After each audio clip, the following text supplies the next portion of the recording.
Il y a 30 ans, le Grand Bleu sortait sur grand écran. Ce fut un choc visuel et émotionnel pour les 9 millions de personnes qui l'ont vu et revu dans les salles obscures. Ce film a révélé Jacques Mayol, celui que l'on nomme l'homme dauphin.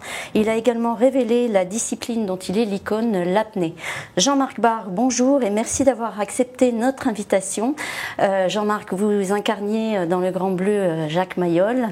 Et cette année, qui célèbre les 30 ans du film, vous avez donc joué dans un film documentaire de Jérôme Esplat qui s'appelle Génération Grand Bleu, ainsi que dans L'homme dauphin de Lefteris Haritos, qui vient de sortir le 30 mai, et qui raconte donc la vie de Jacques Mayol. Qu'est-ce qu'on ressent 30 ans après le Grand Bleu, de revivre toute cette période finalement qui a été quand même un grand bouleversement pour tout le monde? Bah oui, pour moi, bien sûr, le Grand Bleu était un cadeau. Mais c'était quand Jérôme Esplat qui m'a contacté, qui avait envie vraiment de raconter comment l'apnée, qui a été inspirée par Jacques Mayol et Enzo Maiorca, comment cette apnée a vraiment évolué et comment il y a eu des drames et que cette chose-là est devenue vraiment une passion, et que les portes que Jacques Mayol a ouvertes pour beaucoup de gens quand le film est sorti il y a 30 ans, maintenant on est même en train de peut-être parler que l'apnée soit un sport olympique. Oui, et donc ça c'est vraiment beau, et moi j'ai pas vraiment suivi ça de près, donc j'étais curieux, et de témoigner aussi l'amour du film à travers les yeux de Jérôme et aussi Pierre Frolat et Guillaume Néry, de voir que cette chose-là a inspiré quand même un mouvement. J'étais assez fier. Et quant à l'homme dauphin, il y avait aussi de remettre les pendules à l'heure un petit peu, parce que Lefteris Haritos, avec l'homme dauphin, il raconte la vie du vrai Jacques Mayol, qui était vraiment à 180 degrés de ce que j'ai joué.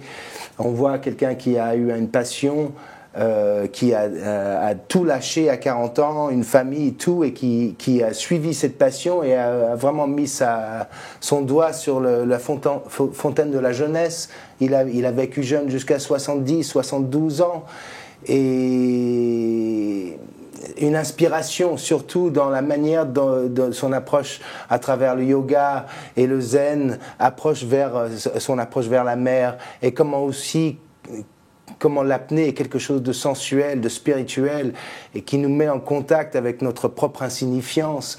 Toute cette philosophie qui, il y a 30 ans, était quelque chose de complètement nouveau, mais qui aujourd'hui, à travers ce documentaire de Lefteris Haritos, nous inspire vraiment pour peut-être aussi une solution à nos grands problèmes de pollution, et comment l'aborder. C'est pas par l'intellect, ça vient par l'esprit et par l'émotion. Oui. Donc alors malheureusement je n'ai pas encore vu l'homme dauphin, mais je ne manquerai pas de le voir. Mais par contre j'ai vu Génération Grand Bleu, et ce qui est intéressant dans Génération Grand Bleu, c'est qu'on voit bien tout ce que vous venez de dire, c'est-à-dire que le Grand Bleu a quand même stimuler une jeune génération qui aujourd'hui a une petite quarantaine, entre 40 et 50 ans. Ouais. Tous ces gens-là ont vu le Grand Bleu à l'adolescence, ont pu être stimulés et avoir envie de vivre les sensations, parce qu'effectivement il y a une part de tristesse dans le Grand Bleu quand Enzo meurt, etc. Mais il y a aussi l'ivresse des profondeurs, cette harmonie qu'on ressent avec l'élément eau quand on est au fond de l'eau. Tout ça qu'on vit très bien finalement dans le film de Luc Besson à travers vous. Et dans le film de Jérôme Esplat, on a Pierre Frolat, on a Guillaume Néry, on nous raconte aussi l'histoire de Loïc Leferme qui malheureusement a disparu. Voilà, comme dans le film, et Loïc Leferme, que si on voit le film de Jérôme, là je pense qu'on voit un personnage qui ressemblait le plus à Mayol, ouais, dans son esprit et dans son envie de ce que ça lui apportait. C'était pas la compétition qui était important, c'était cet lien qui est notre lien avec l'immortalité, parce qu'on va tous mourir, et que cet élément, la mer, elle est comme l'univers, et d'être dans cet contact spirituel, philosophique, ça ne peut être un bon contraste à ce qu'on vit dans nos vies aujourd'hui. Exactement. Et donc il y avait ce côté plongée record. Hein. Il y a évidemment l'histoire des records, de la bataille entre Jacques Mayol, Enzo, enfin, dans le film. Et ça a évolué. C'est-à-dire que de l'esprit de record, on est passé à l'harmonie et maintenant, comme vous le disiez, à une solution peut-être pour envisager les océans avec un autre œil et avoir envie de le protéger. Et c'est d'ailleurs ce que font cette génération issue du Grand Bleu, donc sur vos traces. Et c'est d'ailleurs ce que fait cette génération aujourd'hui, parce que Pierre Frolat fait des opérations de sensibilisation à l'environnement sous-marin, Guillaume Néry également. On n'est pas obligé, c'est-à-dire on m'a demandé de faire partie de quelques associations et ils sont tellement évidents dans leur existence que maintenant je pense qu'on n'a vraiment plus de choix.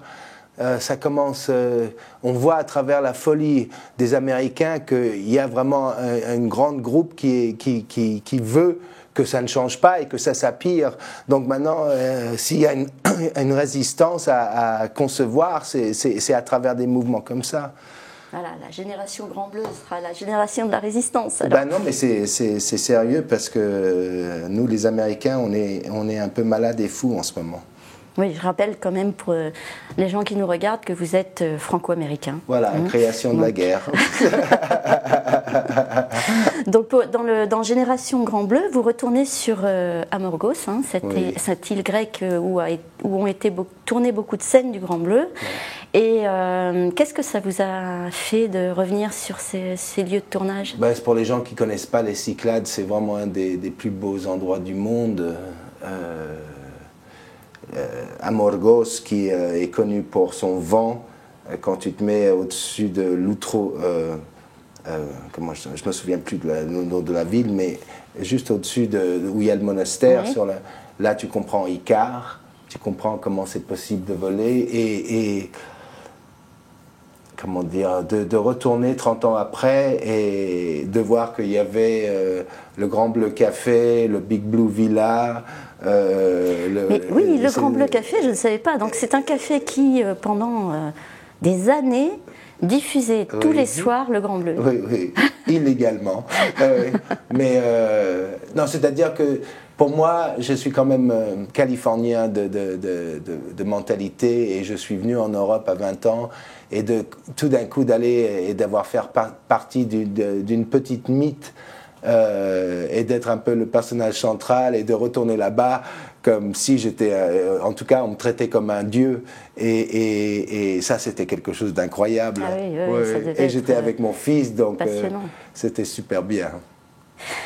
Dans Génération Grand Bleu, on suit donc aussi les parcours de Pierre Frolat, de Guillaume Néry, comme je l'ai dit, mais aussi à la fin de Génération Grand Bleu, vous allez à Champs-Rousse soutenir Pierre Frolat dans ses essais scientifiques, hein, puisqu'il plonge sous glace pour faire des calculs sur le battement cardiaque. Un peu, Jérôme voulait reproduire ce que faisait Dr Laurence dans le film. Quand Rosanna et Jacques se croisent au Pérou et donc vraiment de montrer que justement il y a des études qui continuent à comment contrôler le cœur et de concentrer l'oxygène dans la tête, surtout dans des extrêmes températures et des extrêmes profondeurs.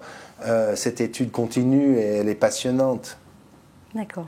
Donc toute cette génération de gens fascinés par le Grand Bleu a évolué autour de Nice et de Villefranche-sur-Mer, hein, où ont eu lieu pas mal de records d'apnée. Tout ça, on le voit dans ce documentaire. Est-ce que, personnellement, Jean-Marc Barre, est-ce que vous continuez à plonger ? J'ai la chance d'être avec une très belle Italienne qui a une villa dans le sud de l'Italie, en Calabre. Et là, l'eau est bonne, elle est claire, on n'a pas besoin de combinaison. Et depuis 3-4 ans, je me suis remis et j'appelle ça la plongée ou l'apnée pré-gériatrique. C'est fait avec aucun danger parce que je suis seul et je descends à 10-12 mètres.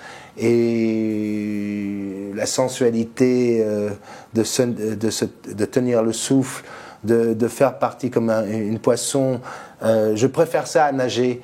Pour moi, de nager en bas et de faire partie de la mer, peut-être mon fils il a 3 ans, donc peut-être au fur et à mesure je vais l'emmener et peut-être on peut vraiment explorer ce monde magnifique et poétique de ce qu'est la mer, parce qu'elle est maternelle, elle est éternelle.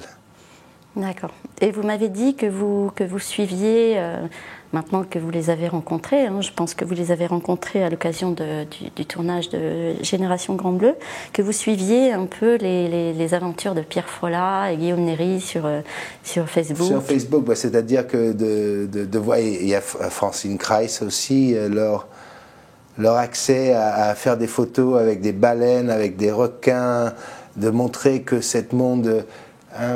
on a tous adoré Les Dents de la Mer, mais ça nous a fait un regard sur les requins.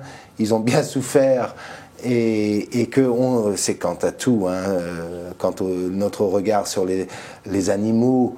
On vient de pays colonisateurs et conquéreurs et tueurs, et que tout ça fait partie, et que peut-être ce changement philosophique de conscience, elle va aller dans une chose qui est éducation dans laquelle nous venons, parce que c'est la seule manière de combattre ça, il me semble. D'accord. Et écoutez, en tout cas, j'espère que les gens iront voir L'Homme Dauphin, essaieront de revoir Génération Grand Bleu, qui était sorti, je crois qu'on a pu le voir sur France 3, sur Ushuaïa TV, voilà. et seront sensibles à toute cette poésie de la mer. Oui, je pense, parce qu'elle est là et elle devient imminente. Le problème est imminent. Tout à fait. En tout cas, merci beaucoup Jean-Marc Bard d'avoir accepté notre invitation, et bien, on vous souhaite bonne continuation sur mer comme sur terre. Merci. Au revoir. Au revoir.